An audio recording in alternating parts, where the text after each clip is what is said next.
Good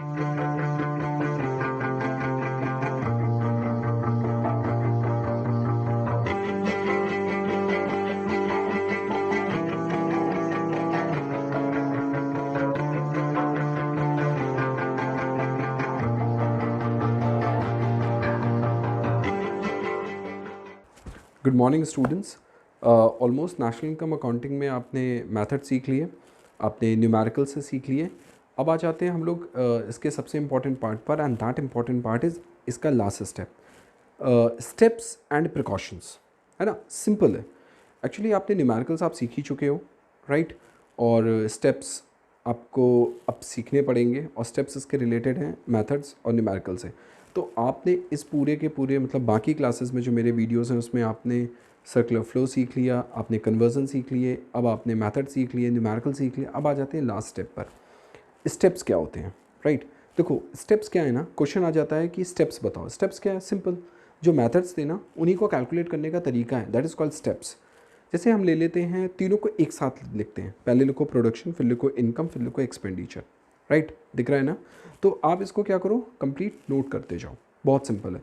पहला step और fourth step trick है, पहला स्टेप और फोर्थ स्टेप कॉमन है। मतलब पहले में लिखना है to divide the economy into 3 sector, primary, secondary and tertiary. यही चीज़ आप लिखो इनकम में, to divide the economy into 3 parts, primary, secondary and tertiary. यही लिखो एक्सपेंडिचर में, to divide the economy into 3 section, primary, secondary and tertiary. हो गया ना सिंपल। दूसरे में क्या करना है, इनके फॉर्मूलेज लिख डालो। क्या, कैलकुलेट, उसमें क्या करना था, वैल्यू एडेड, राइट। इसमें क्या करना था, calculate COE, MI, OS, operating surplus, compensation of employees बिग्स इनकम। तीसरे में क्या है, calculate CIG X minus M, ये दूसरा स्टेप हो गया, है ना। C for private final consumption expenditure, C plus I gross domestic capital formation, G government, X minus M net export. तो ये क्या हो गया, ये हो गया इसके दूसरा। तीसरे में क्या हो गया, कैलकुलेट NDP एट FC। मतलब अब आपने GDP एट MP निकाला हो या आपने NDP एट MP निकाला हो, भाई घूम फिर कर NDP एट FC पर ही आना है। तो पहले मेथड से क्या निकला था, GDP at MP minus depreciation, तो ग्रॉस बन गया नेट में। कन्वर्जन का वीडियो देख लेना अगर कन्फ्यूज़न हो तो। अब DP दे रखा है, कोई प्रॉब्लम नहीं। MP को FC में बनाने के लिए माइनस NIT कैसे निकलता है, नेट इनडायरेक्ट टैक्सेस, मतलब इनडायरेक्ट टैक्सेस माइनस सब्सिडीज़। देखो NDP एट FC आ गया, दूसरे वाले में ऑलरेडी NDP एट FC था, तो इसमें तो कुछ करना ही नहीं है, सिंपल लिख दो COE, MI और OS को तीनों को जोड़ देंगे तो NDP एट FC आ जाएगा।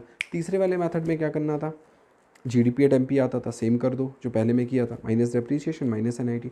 चौथे में क्या करना है, नेशनल इनकम निकालनी है। नेशनल इनकम को निकालने का क्या तरीका होता है, NDP एट FC को हम लोग डोमेस्टिक इनकम भी बोलते हैं। तो NDP एट FC को जब हम डोमेस्टिक इनकम भी बोलते हैं तो इसमें सिर्फ NFIA जोड़ दो, NFIA net factor income from abroad. तीनों मेथड, तो पहला मेथड, पहला step common, fourth step common, दूसरे में फॉर्मूला, तीसरे में NDP एट FC। हो गया ना। 6 मार्क्स में इंडिविजुअल पूछे कर लोगे, सिंपल, इससे सिंपल क्या था, राइट।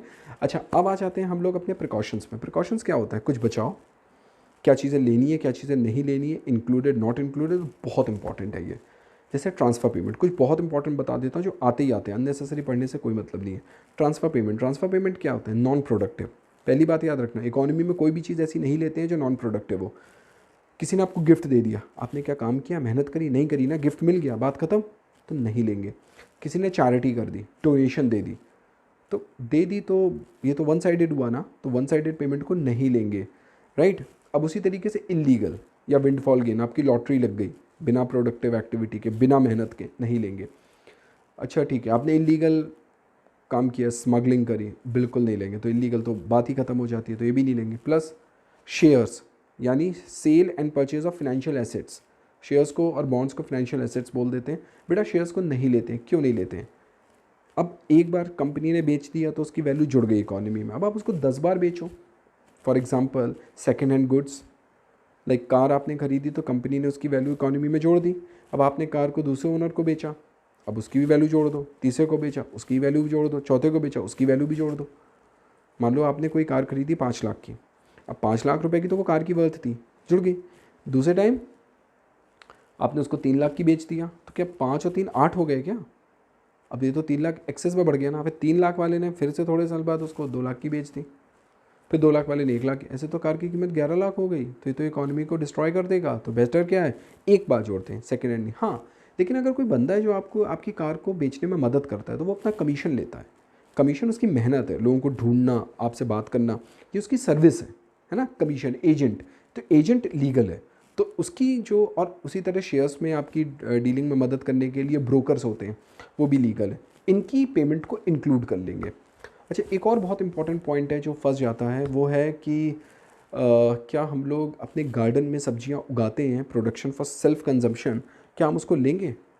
यस, ऑफ कोर्स लेंगे, प्रोडक्शन फॉर सेल्फ कंजम्पशन। क्योंकि अगर आप अपने गार्डन में उगा के कुछ पैसे बचा रहे हो तो वो पैसे में काउंट तो हो रहा है। टमाटर, मिर्चा अगर आपने अपने गार्डन में उगा ली, नींबू, तो आपको बाहर से नहीं लेना पड़ रहा है, तो उसकी कीमत बची ना, बट प्रोडक्टिव तो है, तो जुड़ेगी ना, वो ले लेंगे। अच्छा, एक और पॉइंट आता है कि मदर अगर अपने घर में बच्चों के लिए खाना बना रही है, क्या लेंगे? नहीं लेंगे, क्योंकि वो नॉन मॉनेटरी है, मॉनेटरी नहीं है।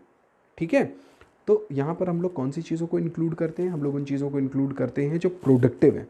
तो ये हमारे कुछ प्रिकॉशंस थे जो आप तीनों में इक्वली अप्लाई कर सकते हो।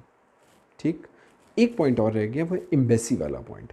बेटा कभी भी याद रखना, एम्बेसीज जो होती है ना, वो किसी भी कंट्री में हो, बट मानी हमारे ही कंट्री का पार्ट जाती हैं, क्योंकि इंडिया को रिप्रेजेंट कर रहे हैं, तो बेटा उनका कोई भी पार्ट होगा ना, एम्बेसीज को कहीं पर भी हो, और उसकी जो भी एक्टिविटीज़ हो और जो उसके जो भी एक्सपेंडिचर हो, वो हम भारत में ही काउंट करेंगे, तो वो काउंट होगा।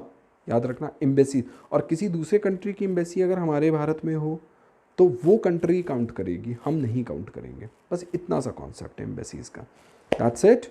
सो ऑल द बेस्ट, मन लगा के पढ़ो, मन लगा के नोट्स बनाओ। मिलते हैं अपनी नेक्स्ट क्लास में बहुत जल्दी। Thank you.